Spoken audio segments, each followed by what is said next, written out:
How to use Widgetable app for beginners. Hi everyone, this is Max. I hope you are doing great, so let's start without wasting time. First of all, open up the application. Now select your date of birth. Tap on Done. Now sign up with your account. Select your account. Now tap on Check My Egg. Now tap on Go Hatch It. You can select premium egg or unhatched egg.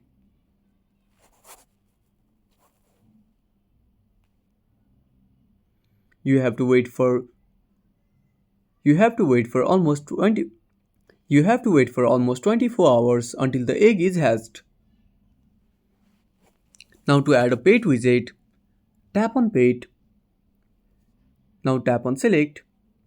Now select the egg and tap on Save. Now tap on Add.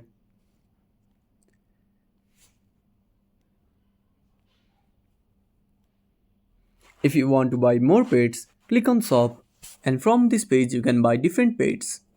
So that's it. If you found this video helpful, smash that like button and subscribe our channel for more awesome content. Have a burning question, want to search a topic? Drop down a comment below. This is Max signing off until next time.